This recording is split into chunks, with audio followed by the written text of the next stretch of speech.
Welcome back to On Texas Football. I'm Jeff Howe, joined by a traveling Gerry Hamilton. It's time to talk recruiting, specifically the offensive line. We're going to talk about the offensive line on this edition of the show. The show is brought to you by Bluebird Organizing. Gerry's going to tell you a little bit about Bluebird here in a little bit.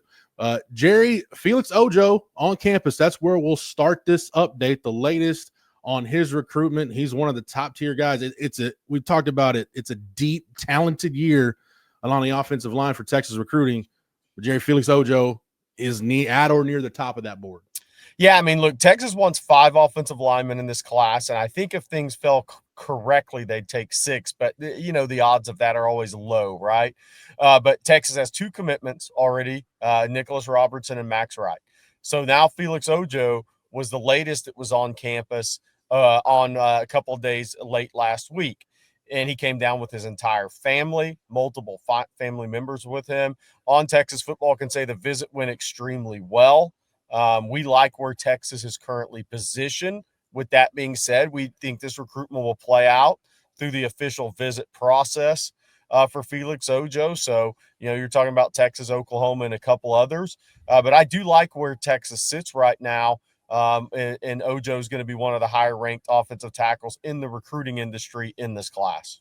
Gerry, we saw Felix Ojo at the junior day back in January, and my antennas went up because he was a little late getting there because he had a basketball game the night before. When you're talking about a guy that's, 6'5", 6'6", 290 plus, and gets on the court, not just from a competitive spirit standpoint, but hey, it's cool when big guys don't stand around and they're actually wanting to get active in the offseason. The more I get into Felix Ojo, the more I like about him.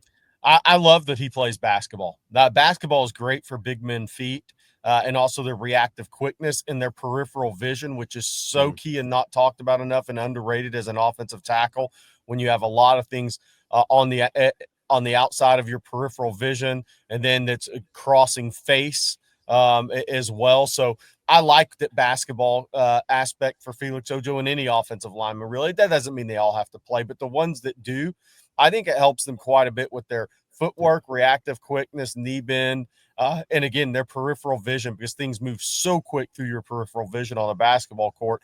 I like his athleticism.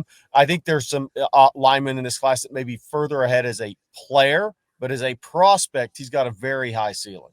There is a difference, so there's a differentiator, but a lot to like about Felix Ojo. Gerry, when you've got this many targets, you're not going to get them all. And Texas got some good news within the last week with Nicholas Robertson's commitment. Also, some not so good news. Toa Katoa from Euless Trinity. Texas no longer in it for him. Gerry, it's just one of those deals where Kyle Flood can't get them all. And we knew going in there were going to be some really good O-line prospects that they were going to miss on. Yeah, and look, Texas wanted Toa Katoa, so I want to be clear on that. We're not the people that are going to say, "Oh, Texas backed off." No. Texas wanted Toa Katoa. It's just one they're not going to get. It looks like SMU is a clear leader over Oklahoma and Texas A&M. He was scheduled to be on campus the 12th, and then again for an official visit in June. So him making that decision to cut his list to 3 and pretty much cut off communication with Texas was surprising to Texas. Yeah. And I think that puts SMU in a really good position. We'll see if Oklahoma or A&M can upset it, but you're not going to get them all. This one happened earlier than we were expecting, though, as far as just changing up the list of schools and knocking Texas completely out, because Texas at one point was the front runner of this recruitment. Gerry, before we get into what the board might look like for Kyle Flood right now after some recent movement, let's let everybody know about our sponsor, which is Bluebird Organizing. Well, we're not only are we getting offensive line recruiting organized for Texas fans, we're going to get your wife organized for you if you're listening to this. That's why you call Perry at Bluebird Organizing. Is your wife feeling overwhelmed? Does she consistently mention how she wishes she could find items more easily, or how she wants to park her car in the garage, but there's never any space? We're all guilty of that. Or maybe she complains about tripping all over the kids' toys. Are you, as her husband, feeling at a complete loss on how you can actually help? With spring cleaning well and on its way and Mother's Day just around the corner, give your wife the gift of lifetime with a customized organizing session from Bluebird Organizing. Perry, the owner of Bluebird Organizing, will come into your space without judgment and give your wife the organized kitchen, closet, playroom, and or garage of her dreams. That sounds good, man. Plus, Perry will take all donations for you at the end, leaving you and your family ready to enjoy all the new space. It's time to give your wife a gift she'll love for years to come. Call or text Perry at 737-346-7779 to book your free in-person consultation today. Thank you, Perry, and thank you, Bluebird Organizing, for sponsoring this show. Jerry, where do you want to start? Because there's a lot of places we could go. In-state, out-of-state, guard, tackle, where you want to go? Let's start at tackle because tackle is interesting in this class. Max Wright is a tackle that could be a swing player, right? Texas wants 2 more tackles in this class, and that's what we know. If this class has 5, it would be 3 tackles and 2 interior players. If it moves to 6, that's kind of best available. So let's start at tackle, Jeff. And we talked about Ojo, so now it's time to talk about Turntine because Texas fans love to talk about them both in the same sentence, as we have been for well over a year. John Turntine will officially visit Texas June 20th. Tennessee and A&M are also on the list. I think Texas has at least a 50-50 shot with John Turntine. I think they've done well. There's some family connections in the Austin area. And there continues to be really good communication with Kyle Flood and the Texas staff. Jerry, one guy that I don't think gets enough run, we've talked about him, but I think it needs to be reinforced that he's a legit target. Go out west, go to Sam Utu out of Orange Lutheran, and this guy's as high up on the board as anybody. He just doesn't, for whatever reason, I don't know if it's because he's in California, it's out of sight, out of mind, just doesn't get talked about as much as some of the other guys. Yeah, and I think that's because he hadn't been on campus a lot, right? There's no pictures with the family, but we expect that to happen soon, and then the official visit in June. But yeah, I mean, can Texas prime away from USC on the West Coast in the West Coast schools? That's going to be the question with Sam Utu, but Texas has been having really good conversations for a while with Sam Utu, and I definitely think Texas is more of a player than people give him credit for. Now, we'll see if that lasts, but right now I think Texas is more of a player than people think, and he could be one of those swing players too, a tackle or guard. Jerry, when you start to look at the out-of-state guys, and this thing starts to get narrowed down, and after June official visits, it'll clear up who's on the board, who's not, who's still alive, who isn't. Where do you see this thing going? Because we talk about Sam Utu, we've talked a lot about Samuel Roseborough out of Florida. When it boils down to it, and you get out of June official visits, what's it going to look like for Kyle Flood out of state? Yeah, it's going to be interesting, Jeff. Sam Roseborough, I think Texas leads for Roseborough out of Clearwater, Florida. We've told the story many times before. His mom got transferred to Austin for work, so Texas has a baked-in advantage in this recruitment. A&M tried to get into the mix, but I was told twice that he liked the Texas visits more, and it just pure from a football university standpoint, city standpoint. So I don't think that has anything to do with his mom, but his mom being in Austin also helps Texas. He'll be back for a June official visit as well, and be back before that as well to visit his mom once again. But he plans to stay in Clearwater and play his senior year at Clearwater High with his friends, everybody he's grown up with, which is totally understandable. But I think Texas is a good spot there early. The interesting ones are more out west, Jeff, and I'm going to say Kenye Pepe at IMG is also out west because he's originally from LA, even though he goes to IMG Academy now. He's the newest official visit, June 20th. And Texas is in it. USC will be a serious competition. Georgia, Florida, Miami, Texas, maybe one more in there as well for that 5th official visit.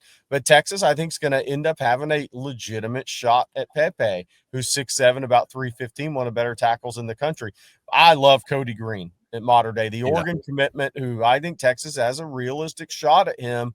The Oregon commitment from Mater Dei is a tremendous right tackle. I mean, he's been coached up well. I think he works with Charles Bentley and at Mater Dei. He plays with really good technique for a young player as well as physicality. And then there's, another swing guy, Malachi Lee, who is not talked about at all from Honolulu. He is going to come in for an official visit in June as well. Johnny Nansen went out to see him in January. Kyle Flood couldn't get everywhere, but he's expected on campus as well. So there's a lot of out-of-state outside of Ojo and Turntine. There's a lot of out-of-state flavor at tackle. And then the kind of last guy we have to talk about is Zayden Crimpin, and he's interesting because he's out of Prosper, Jeff. And what makes him interesting is I think the colleges view him more as an interior guy, but Crimpin and the family view him as a tackle. And so a lot of it could come down to how does he grow to 6'6", 6'7"? Does he, potentially outgrow an interior spot? But I think a lot of colleges are talking to him about tackle, but like him more as a guard center prospect. But he wants to be recruited as a tackle. And most guys do want to be recruited as a tackle, but Texas has a lot of really good options. So when you have that many good options, they're going to end up with a really solid class on the offensive line. Jerry, I want to go big picture real quick. Go back to Malachi Lee because it brings up a big picture point. Hawaii doesn't produce a ton of high-level power conference prospects, but the ones that they do, we kind of saw this with Leonga Lafau, and I think this seems to go back to everything I've heard out in Hawaii is ever since the Tua recruitment that Sark was involved in, he coached Tua at Alabama. It seems like Sark's presence recruiting guys from Hawaii, Sark holds a lot of weight, and Johnny Nanson's recruited out there for forever. That seems like an area where if there are power conference prospects to be had in a cycle in Hawaii, Texas can go out there and compete for those guys. Yeah, this Texas staff has something that not many other staffs have. They have two coaches that have houses in Hawaii. That's Dwayne Akina and Johnny Nanson, who are very good friends. So those guys were actually retire in Hawaii, and they're actually in Hawaii a lot when they can be, as much as they can be. So Texas has a real baked-in advantage on knowing who the really good young players are in Hawaii. And Malachi Lee, obviously, is a guy that he pops on tape. He's got a tremendous frame, and most of those kids that play on the offensive line, they have the mean streak. They have the physicality. But, to your point, Jeff, I mean, then you have, like you said, Sark's recruitment of Tua. Chris Jackson's a West Coast guy, so even though he's from modern day, he's recruited in Hawaii a little bit over the years. So I mean, there's a lot of coaches that have ties in that state, maybe more so than any staff outside of the West Coast. I think that'd be fair to say. This staff outside your real West Coast state programs have the most ties to Hawaii. Yeah, Pete Witkowski is also recruited. There you go. Not the Pacific Northwest, he's recruited Hawaii. So, yeah, a ton of ties. It's just, again, it's not an area you think a lot about, but Texas can go in there and compete. Jerry, when are you making that trip to Hawaii to make some school rounds? We'll have to ask Bobby on that, but there will be many lives. There will be many live streams from the pipeline. Maybe Maui. We'll see. We'll see how many play Kahuku. We have to go to Kahuku because that's where Leonga Lafau is from, right? And he's going to be he's a hero in Kahuku, being a really good player for Texas. So there's a lot of stops. I'm going to need many weeks out there, Jeff. Many weeks. Bobby's tab. Yeah, I think you and CJ will have to kind of Rochambeau for that one. But Jerry, let's close with this. What do you think changes the math, if anything, for Kyle Flood? I'll throw two factors at you. One, attrition that they may not see coming after spring ball, or two, a Cody Green or a Samuel Roseboro. If they've got five, that guy, that sixth guy that, similar to Kelvin Banks and DJ Campbell in 2022, the math just works out to where we can't say no to this guy. Which one do you think is more likely to happen? Yeah, I think that would be a Cody Green or Kenye Pepe situation where it's an unexpected. It's a guy that you're not favored for, but maybe after this June official visit process, he's like one of those guys is like, you know what? This place just feels like where I want to be. Mm-hmm. And I think it's easier said than done, but that's the scenario. That's what I'm really looking at as far as this class, because you have two committed.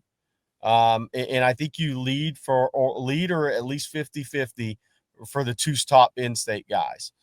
So then it comes down to, all those out-of-state linemen. I think Roseboro, Texas leads for. So then it would come down to an upset.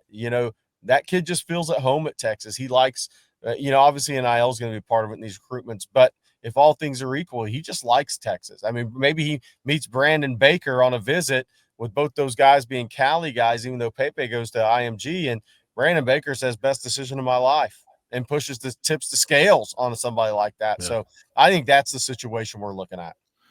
We've got a recruiting board chock full of blue chip guys. You've got some good competition going on during spring ball right now. Jerry, this beats the heck out of where Texas was, 10, 15 years ago on the offensive line. It's a completely different ball game. under Kyle Flood and Sark right now. Yeah, it really is. I mean, look, not to get, look, the freshman Nick Brooks continues to impress. So, I mean, you look at the depth that Texas has built on the offensive line under Sark and under Kyle Flood, and it's more than just the most highly ranked guys too. That's the thing that's impressive is, Cam Williams was an Oregon commitment, right? But he wasn't the most highly ranked guy. When I was with On3, we pushed him and I was part of the rankings. We got him higher than everybody else, but he was a high 3-star player for some people. So it's development too. Yes, Kelvin Banks, you have to hit on your 5-star, and he's about to be a first rounder. Then you have a guy like Cam Williams, who, while he was committed to Oregon, he wasn't a 5-star recruit, and you developed him. You see Jake Majors and Hayden Connor at the combine. That is coming from a really good place for Sark and Kyle Flood right now as they recruit this 2026 class and beyond. And it's going to be real. Another one's coming up, Trevor Gooseby, right? So you have your 5-star guy in Baker, who's probably start at right tackle, even though Andre Kojo's pushing him. Then you have Trevor Gooseby, a high 3-star, low 4-star guy, wasn't a nationally recruited guy. And he, with a great year next year, he's off to the NFL probably as a 1st or 2nd round pick. So they're developing the highly ranked guys, and then the guys that they come in and need more time, they're developing those guys as well. I mean, a young center, Daniel Cruz, has had a tremendous spring. I posted on ontexasfootball.com earlier about this. He's had a tremendous spring. He's looking like a 3-year starter, not this year, but 26 through 28. I mean, so that's a center as well, another center prospect. So I think Kyle Flood and Sark have this offensive line really humming right now, and the young talent is equaling the older talent, and that's a good place to be.